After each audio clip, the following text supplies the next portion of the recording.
प्यारे बच्चों, कोविड-19 के कारण इस समय आपका विद्यालय आना स्थगित है। ऐसे में आपकी पढ़ाई निरंतर जारी रहे, इसीलिए हम लेकर आए हैं डिजी साथ कार्यक्रम। इसके माध्यम से आप प्रत्येक दिन सोमवार से शुक्रवार तक पूर्वाह्न 10 से 12 तथा अपराह्न 1 से 2 बजे तक अपनी अपनी कक्षाओं के अनुरूप कार्यक्रम देख सकेंगे।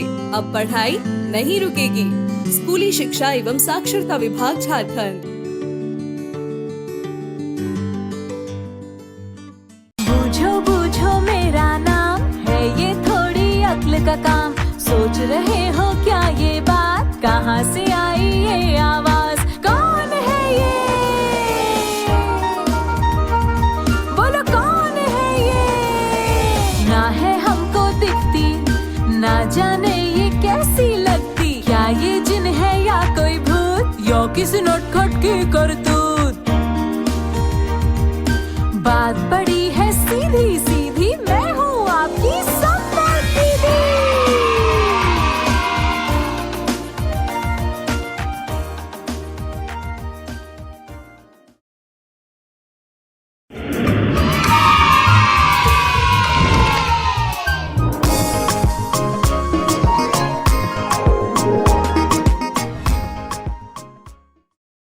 मापन की अवधारणा। इस वीडियो में हम देखेंगे मापन करने की प्रक्रिया को दैनिक जीवन के उदाहरणों से समझना, लंबाई, भार और धारिता की अवधारणाओं को विस्तार में समझाना और मापन की इकाइयों का अनौपचारिक ढंग से अनुमान लगाना सिखाना। चलिए अब इसे विस्तार में समझते हैं। मापन को हम अपने आसपास कहाँ-कहाँ देखते हैं? जब हम दुकान में सब्जी खरीदने जाते हैं तो सब्जी वाला आलू तोल कर देता है ना, वो उसका वजन या भार माप रहा होता है। और दर्जी का नापने का फीता तो आपने देखा ही होगा। कपड़े बनाते समय कपड़े की लंबाई भी तो नापनी होती है ना। और यह देखो, दूध वाले के पास अलग अलग माप के बर्तन होते हैं जिनसे वे दूध का मापन करता है। आज हम लंबाई, भार और धारिता को मापते कैसे हैं यह सीखेंगे। सबसे पहले हम लंबाई को समझते हैं। आओ बच्चों, आज हम अपना कद यानी लंबाई नापेंगे। शुरू करते हैं भोला से। भोला सबसे लंबा जो है, किंतु हम भोला के कद को नापेंगे कैसे? एक काम करते हैं, भोला को हम दीवार के साथ खड़ा करके उसके सिर के बिल्कुल ऊपर दीवार पर एक निशान लगा देते हैं, ऐसे। और फिर जमीन से इस निशान तक की लंबाई नापना शुरू करते हैं। 1, 2, 3, 4, 5, 6, 7। तो भोला की लंबाई हुई 7 बित्ते या 7 बालिश्त। चलो मीना, अब तुम भी इसी तरह से भोला की लंबाई नाप के दिखाओ। 1, 2, 3, 4, 5, 6, 7, 8, 9, 10, 11, 12। 12 बित्ते या 12 बालिश्त। अरे ये क्या हुआ? मैंने जब नापा तो 7 बित्ते हुआ और मीना के नापने पर 12 बित्ते। ऐसा क्यों? ऐसा इसलिए क्योंकि मीना का हाथ मेरे हाथ से छोटा है। इस तरह हाथ से लंबाई नापने पर हमारा नाप हर बार अलग अलग आ सकता है। तो बताओ, लंबाई को सही तरह से मापने के लिए क्या करें? हर बार नाप अलग ना आए, इसलिए हमें एक स्केल या नापने वाले फीते का प्रयोग करना पड़ता है। इसको देखो, यह है स्केल यानी फुट्टा। यह स्केल लंबाई नापने का एक यंत्र है। आइए इसे ध्यान से देखें। स्केल के दोनों तरफ छोटी छोटी लाइनें हैं और कुछ नंबर लिखे हुए हैं। एक तरफ 0 से लेकर 30 तक और दूसरी तरफ 0 से लेकर 12 तक। जिस तरफ 0 से लेकर 30 तक संख्याएं थोड़ी पास पास लिखी हुई हैं, उसे सेंटीमीटर वाली तरफ कहते हैं। और जिस तरफ 0 से लेकर 12 तक संख्याएं थोड़ी दूर दूर लिखी हुई हैं, उसे हम इंच वाली तरफ कहते हैं। पर आजकल मापने के लिए मिलीमीटर, सेंटीमीटर और मीटर का ही अधिक प्रयोग होता है। समझ गए ना आप? तो क्या आप जानते हैं कि 1 सेंटीमीटर कितना बड़ा होता है? 1 सेंटीमीटर उंगली के ऊपर के छोटे से हिस्से जितना होता है, और इस छोटे से सेंटीमीटर से भी छोटा होता है मिलीमीटर। एक छोटे से सेंटीमीटर जितनी जगह में 10 मिलीमीटर पूरे आ जाते हैं। ध्यान से देखिए, स्केल में 1 सेंटीमीटर से दूसरे सेंटीमीटर के बीच यह जो बारीक बारीक लाइनें हैं ना, ये ही मिलीमीटर हैं। तो 10 मिलीमीटर मिलकर 1 सेंटीमीटर बनाते हैं। और पता है, जब ऐसे 100 सेंटीमीटर एक के बाद एक लग जाते हैं तो क्या बन जाता है? 1 मीटर बन जाता है। तो 100 सेंटीमीटर बराबर 1 मीटर। आप समझ गए ना कि सबसे छोटा मिलीमीटर होता है। जैसे हमें किसी तार की मोटाई या लोहे की चादर की मोटाई नापनी हो तो हम मिलीमीटर का प्रयोग करेंगे। और सेंटीमीटर मिलीमीटर से 10 गुना बड़ा होता है। सेंटीमीटर में आप अपना कद नाप सकते हैं, आस्तीन की लंबाई नाप सकते हैं या अपनी पाठ्य पुस्तक को भी नाप सकते हैं। अब मीटर सेंटीमीटर से 100 गुना बड़ा होता है ना? इसलिए मीटर का थोड़ी अधिक लंबाई मापने के लिए प्रयोग किया जाता है। जैसे कपड़े की लंबाई, किसी कमरे या मैदान की लंबाई या दौड़ के ट्रैक की लंबाई इत्यादि। मीटर का अनुमान लगाने के लिए यदि कोई बड़ा, जैसे आपकी टीचर या आपके पापा मम्मी, अपनी एक बाजू को सीधा खोल दें तो उनके कंधे से उनके हाथ की उंगली के अंत तक लगभग 1 मीटर होता है। तो ये 100 सेंटीमीटर मिलकर 1 मीटर बनाते हैं। परंतु क्या आपने किलोमीटर शब्द सुना है? किलोमीटर बहुत बड़ा होता है। जब आप 1000 मीटर चल लेते हैं तब जाकर 1 किलोमीटर बनता है। जैसे आपको अपने गांव के बाहर किसी दूसरे शहर या अपने गांव के बाहर कहीं जाना हो तो उसे हम किलोमीटर में नापते हैं।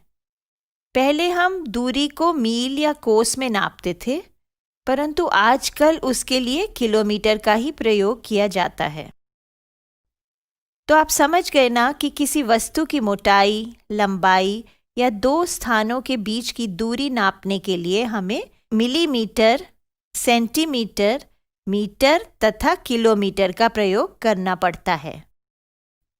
सबसे छोटा मिलीमीटर, उससे बड़ा सेंटीमीटर, उससे बड़ा मीटर और सबसे बड़ा किलोमीटर। 10 मिलीमीटर बनाते हैं 1 सेंटीमीटर, 100 सेंटीमीटर बनाते हैं 1 मीटर और 1000 मीटर बनाते हैं 1 किलोमीटर। यह तो थी लंबाई मापने की बात, किंतु तोलना भी तो एक प्रकार का मापन ही है ना? अरे भाई, तोलना जैसे सब्जी, फल, आटा, चावल को तोलना, गद्दे के लिए रुई तोलना या डॉक्टर साहब द्वारा आपका वजन तोले जाना। यहाँ पर भी मापन की सबसे छोटी इकाई का नाम है मिलीग्राम। जैसे मिलीमीटर था ना, उसी प्रकार से मिलीग्राम भार नापने की सबसे छोटी इकाई होती है।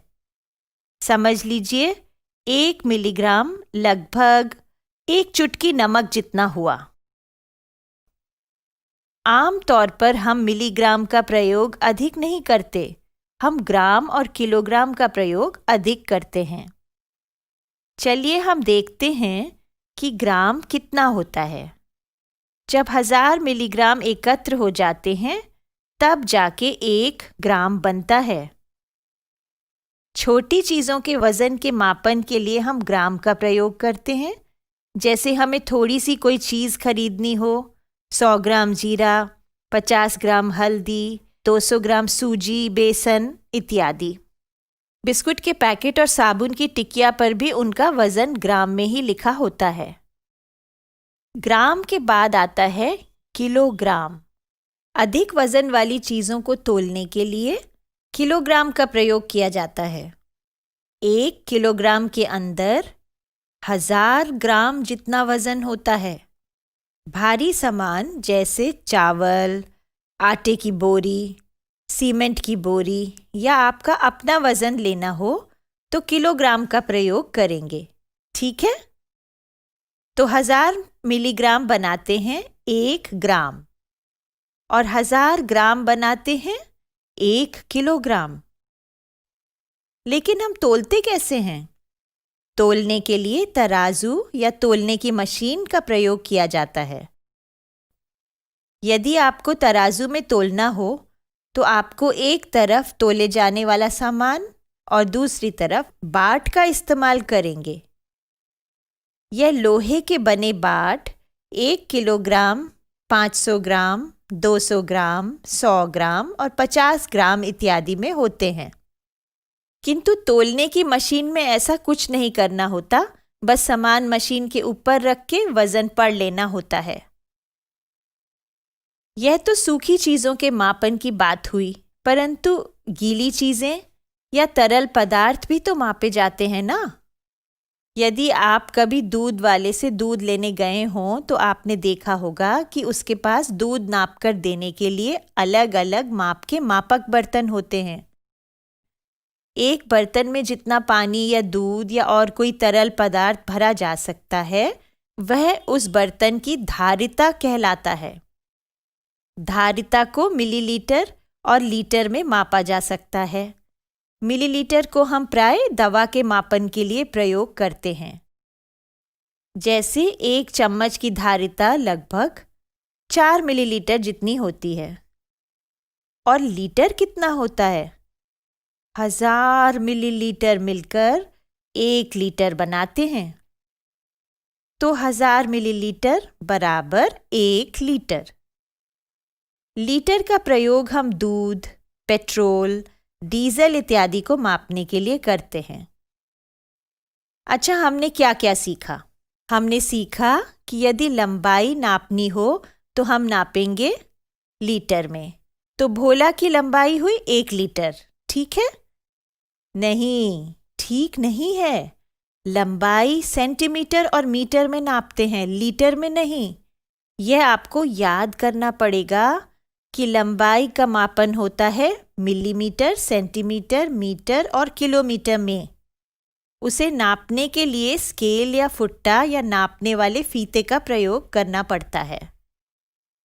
भार का मापन होता है मिलीग्राम, ग्राम और किलोग्राम में। उसके मापन के लिए तराजू या तोलने की मशीन का प्रयोग किया जाता है। और धारिता का मापन होता है मिलीलीटर और लीटर में। उसके मापन के लिए मापक प्रयोग किए जाते हैं।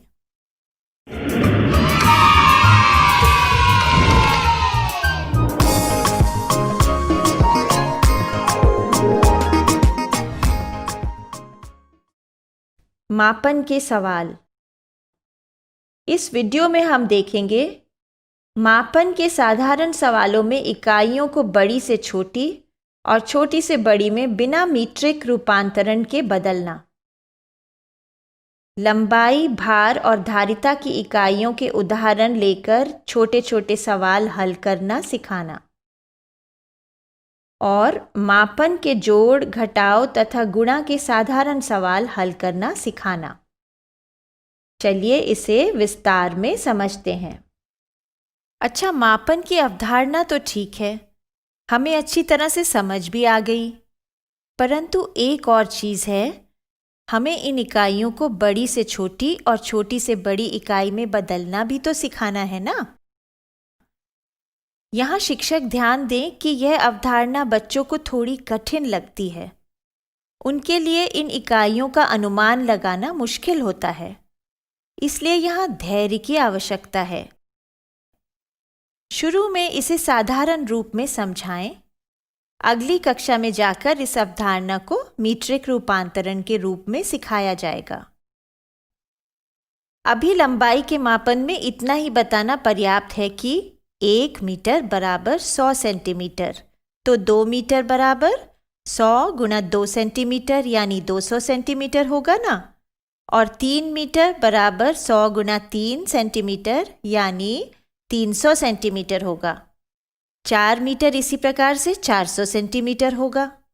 अब यदि इसका उल्टा पूछा जाए कि 100 सेंटीमीटर बराबर कितने मीटर होगा, तो 100 सेंटीमीटर बराबर 1 मीटर होता है ना, तो 200 सेंटीमीटर बराबर 2 मीटर और 300 सेंटीमीटर बराबर 3 मीटर। 400 सेंटीमीटर बराबर 4 मीटर होगा ना, ठीक है।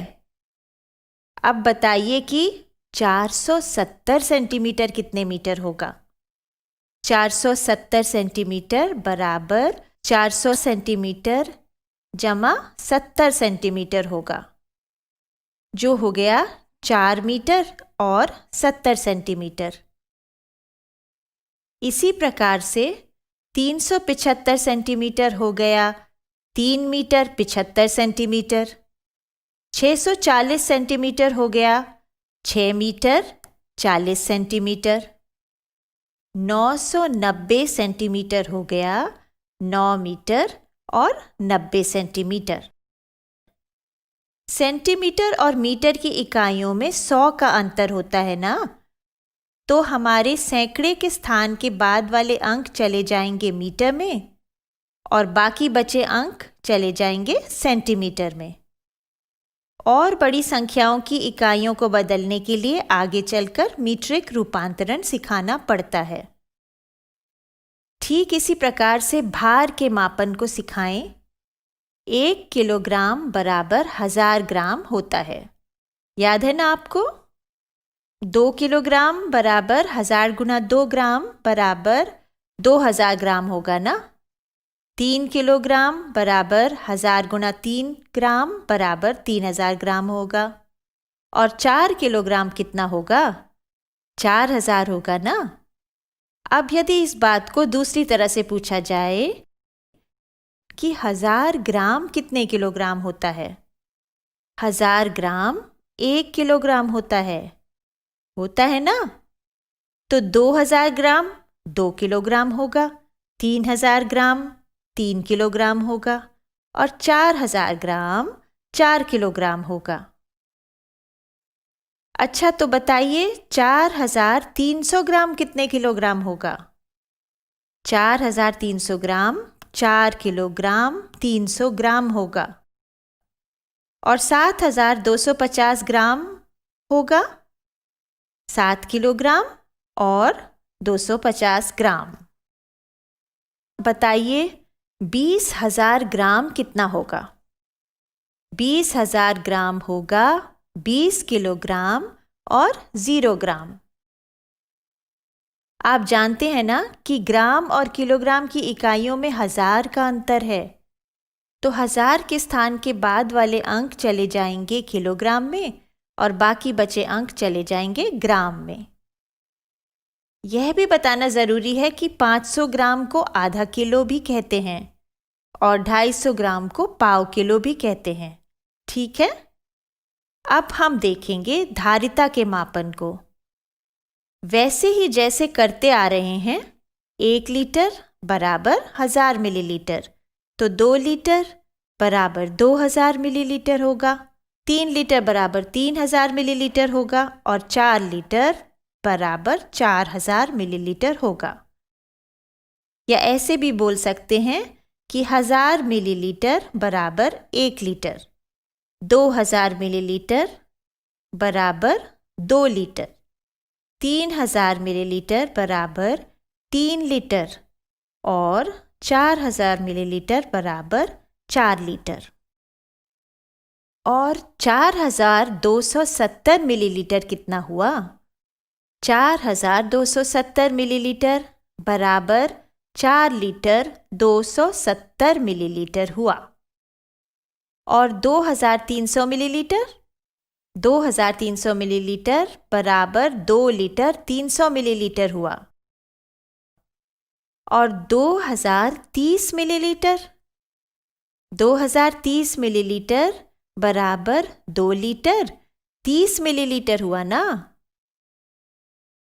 याद है ना आपको कि जब दो इकाइयों में 1000 का अंतर हो, जैसे यहाँ मिलीलीटर और लीटर में है, तो 1000 के स्थान के बाद वाले अंक चले जाएंगे लीटर में और बचे हुए अंक चले जाएंगे मिलीलीटर में। ठीक है, तो यह तो हो गई इकाइयों की अदला बदली की बात।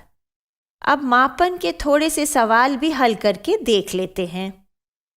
एक उदाहरण लेते हैं। अच्छा, चलिए हम एक शादी में चलते हैं। शादियों में तो नापने तोलने का काम होता ही है ना। रामू को शामू के घर से उसकी बहन की शादी का निमंत्रण आया है। शादी में जाने के लिए रामू और उसके पिताजी ने अपने अपने लिए नए कुर्ते पैजामे सिलवाने हैं। रामू के कपड़ों के लिए 2 मीटर 75 सेंटीमीटर कपड़ा लगेगा और उसके पिताजी के लिए 4 मीटर 80 सेंटीमीटर कपड़ा लगेगा। दोनों के कपड़े बनवाने के लिए कितना कपड़ा लिया जाए? रामू के कुर्ते पैजामे के लिए कपड़े की लंबाई बराबर 2 मीटर 75 सेंटीमीटर। पिताजी के कुर्ते पैजामे के लिए कपड़े की लंबाई बराबर 4 मीटर 80 सेंटीमीटर। दोनों के कुर्ते पैजामे के लिए कुल कपड़ा बराबर 2 मीटर 75 सेंटीमीटर जमा 4 मीटर 80 सेंटीमीटर, यानी 6 मीटर 155 सेंटीमीटर। अब क्योंकि 100 सेंटीमीटर बराबर 1 मीटर होता है, इसलिए 155 सेंटीमीटर में से 100 यानी 1 मीटर को उठाकर हासिल के रूप में 6 मीटर में जोड़ देंगे। बाकी बचा 55 सेंटीमीटर। तो उत्तर हुआ 6 जमा 1 बराबर 7 मीटर और 55 सेंटीमीटर। अर्थात रामू और उसके पिताजी दोनों के कुर्ते पैजामे के लिए 7 मीटर और 55 सेंटीमीटर कपड़ा लेना होगा। सही है। अब नए कपड़े पहनकर दोनों शामू के घर जाने को तैयार हो गए। लेकिन शामू का घर रामू के घर से काफी दूर है। रामू का घर शामू के घर से 20 किलोमीटर और 110 मीटर की दूरी पर है। पैदल जाना मुश्किल है, इसलिए रामू के पिताजी रामू के साथ अपने दोस्त की जीप में बैठकर शादी के लिए निकल पड़ते हैं। शामू के घर से 2.5 किलोमीटर यानी 2 किलोमीटर 500 मीटर पहले एक पीपल के पेड़ के नीचे एक मशहूर कचौड़ी वाला बैठता है। क्यों ना उसके पास रुककर हम कचौड़ी खाते हुए जाएं? तो जीप के ड्राइवर को कितनी दूरी पर रोका जाए? रामू के घर से शामू के घर की दूरी बराबर 20 किलोमीटर 110 मीटर। शामू के घर से पहले कचौड़ी की दुकान की दूरी 2 किलोमीटर 500 मीटर। तो रामू के घर से कचौड़ी की दुकान की दूरी हुई 20 kilometre 110 metre minus 2 kilometre 500 metre, यानी 17 किलोमीटर 600 मीटर। रामू के पिताजी ने ड्राइवर को 17 किलोमीटर 600 मीटर के बाद जीप रोकने को कह दिया। कचौड़ी खाकर जब वे लोग शादी में पहुंचे तो देखा कि बारातियों के लिए बड़े बड़े लड्डू बनाए जा रहे हैं। रामू ने इतने बड़े लड्डू कभी नहीं देखे थे। वह अपने पिताजी से पूछने लगा कि 100 लोगों की बारात में कितने किलो लड्डू लग जाएंगे पिताजी? पिताजी बोले, एक लड्डू का वजन 100 ग्राम होगा। तो 100 लड्डुओं का वजन यानी 100 गुना 100 ग्राम बराबर 10,000 ग्राम। 1,000 ग्राम होता है 1 किलोग्राम, तो 10,000 ग्राम हुआ 10 किलोग्राम, यानी शादी में 10 किलो लड्डू लग जाएंगे।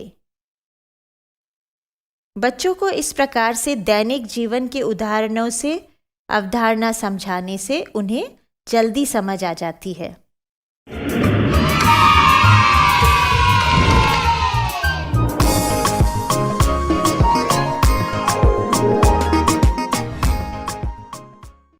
मापन गतिविधि खुल जा सिम सिम। बच्चों को सबसे ज्यादा कठिनाई मापन की इकाइयों का मान याद रखने में होती है। इस गतिविधि से आप बच्चों को मापन की इकाइयों को पढ़ाने के बाद उनका अभ्यास करवा सकते हैं। यह गतिविधि कक्षा के बाहर खेल के मैदान में भी करवाई जा सकती है। इसमें सबसे पहले कक्षा के सभी बच्चों को बराबर बराबर 2 टीमों में बांट दें। एक टीम के बच्चे गोल घेरा बनाकर एक दूसरे का हाथ पकड़कर खड़े हो जाएंगे। दूसरी टीम के बच्चे घेरे के बाहर खड़े होकर एक एक करके आगे आएंगे और पूछे गए मापन के सवालों का उत्तर देंगे। पहले बिल्कुल आसान सवाल पूछें और फिर धीरे धीरे कठिन सवालों की ओर बढ़ें। शुरू में इस प्रकार के आसान सवाल पूछें। किलोमीटर बड़ा होता है या मीटर? मिलीलीटर बड़ा होता है या लीटर? घर के लिए यदि जीरा या धनिया खरीद के लाना हो तो उसे किस इकाई में तौलेंगे? अगर हमें अपने घर से स्कूल तक का रास्ता नापना हो तो कौन सी इकाई का प्रयोग करेंगे? अगर कुर्ते का कपड़ा नापना हो तो किस इकाई में नापेंगे?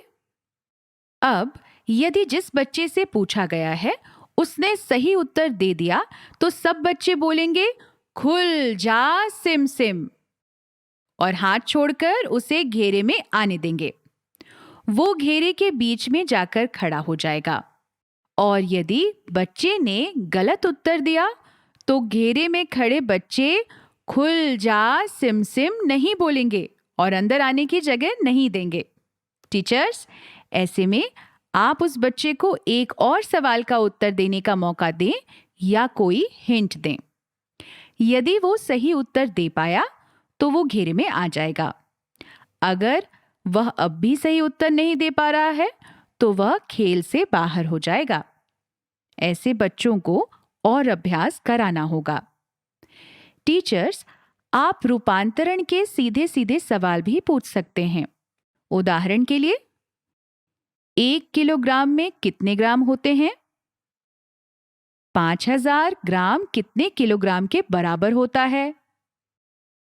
यदि किलोग्राम को ग्राम में बदलना हो तो कितने से गुणा करेंगे? 8 मीटर में कितने सेंटीमीटर होते हैं? 4 मीटर 50 सेंटीमीटर का मतलब कितने सेंटीमीटर हुआ? या 4500 मीटर में कितने किलोमीटर और कितने मीटर होते हैं? 10,000 ग्राम में कितने किलोग्राम होंगे? इत्यादि। टीचर्स, बच्चों को यह गतिविधि बहुत रोचक लगेगी अगर उन्होंने इसका अभ्यास वर्कबुक में किया होगा। गतिविधि को अच्छी तरह समझ लेने के बाद बच्चे इसे आपस में भी खेल सकते हैं। कोई एक बच्चा सवाल पूछे और बाकी के बच्चे जवाब देंगे।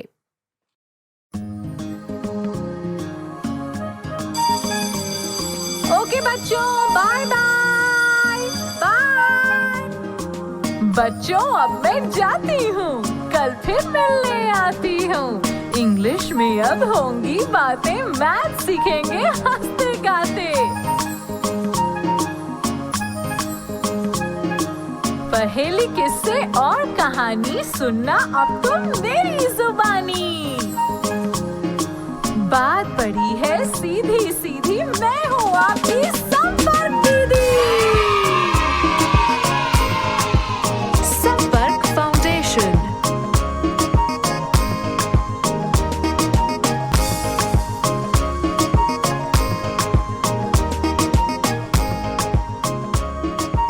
संपर्क फाउंडेशन।